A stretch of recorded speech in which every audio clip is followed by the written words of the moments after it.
Hello, dear students. Welcome to I-Fal. My name is Teacher Nikki, and I am here to have another video lesson with you. So I am so excited to talk about a new topic for you today that will help you understand and construct better sentences using the English language. I know that these lessons will be very helpful for you to communicate using the English language that are grammatically correct and properly constructed, considering that we will be talking about some grammar topics. So I want you to concentrate on our lesson today, pay attention to our sample sentences, and please practice them very well even after the class. So let's go ahead and start our lesson.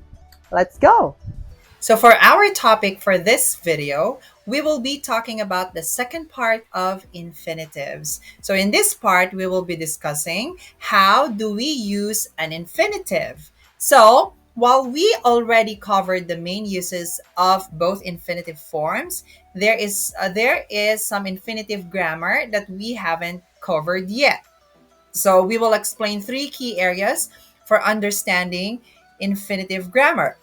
So we have the split infinitives, the passive infinitives, and the continuous infinitives. Wow, new terms, right? So let's go ahead and talk about first the split infinitives. So a split infinitive is a full infinitive that contains an adverb or an adverbial phrase between to and the base verb. So such as to hungrily eat. So in this case, from the word itself, split, so you are separating to and the verb base and putting an adverb between them or an adverbial phrase between to and the base verb. Okay.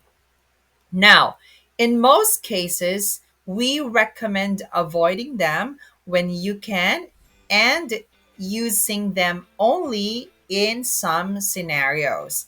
In general, you can communicate more clearly when you keep related words next to each other. So, if you can move the adverb after the infinitive and it still makes sense, that's probably best. Okay. Now, look at this one.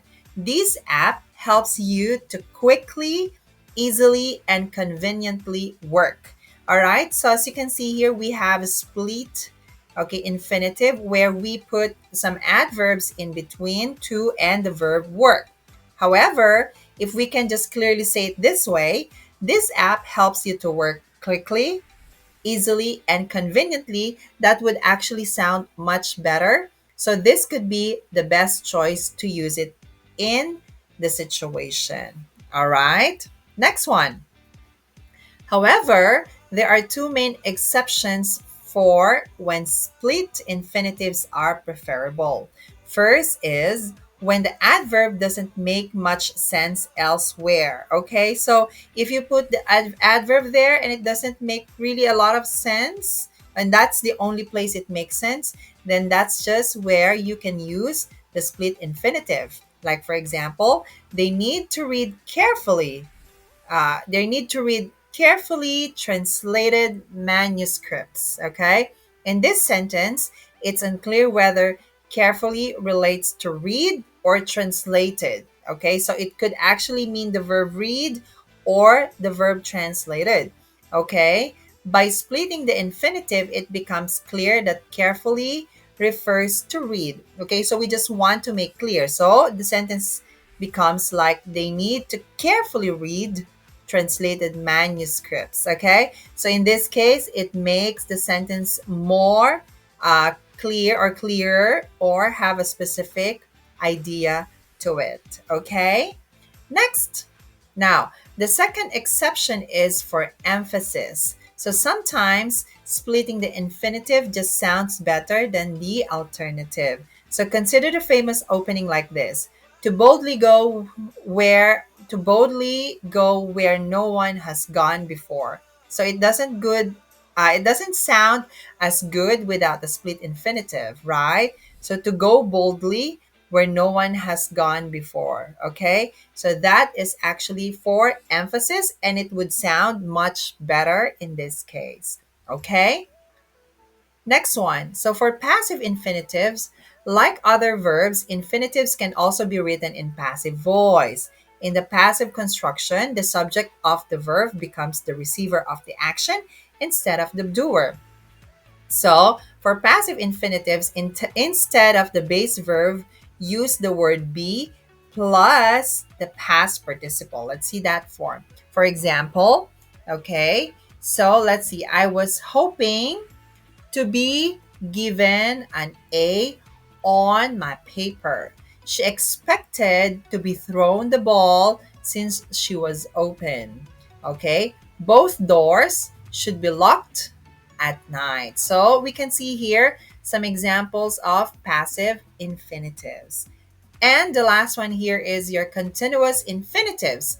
Like verbs in the continuous tense, continuous infinitives represent an ongoing action. So instead of the base form of the verb, continuous infinitives use the word be plus present participle or the ing form. For example, to make the infinitive to do into a continuous infinitive, use to be doing. Okay, to be doing.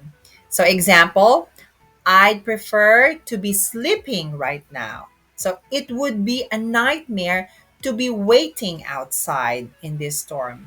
You must be joking. Okay, so these are just examples of your continuous infinitives. All right, so I would like you to understand the concepts of our infinitives for this part. Okay. So I hope you find our lesson today very helpful. So as I always say, the secret in making your communication skills in English better is constant practice. So I want you to please keep on practicing all the lessons that we've had in the past and even this present lesson. So I know that you can do it really well and you'll improve yourself eventually. So just keep believing in yourself and practice more, okay? Now, please stay tuned to our more lessons here in I-Fal, and please visit our website that I will flash on the next screen. I also encourage you to please subscribe to our classes because we have a lot of amazing teachers that will help you and guide you in improving your English skills. So once again, this is Teacher Nikki. So I'll just see you again on the next classes and video lessons that we're going to have. I know that we will have more amazing lessons in the future. So stay tuned and good luck. Study harder and I'll see you next time. Bye.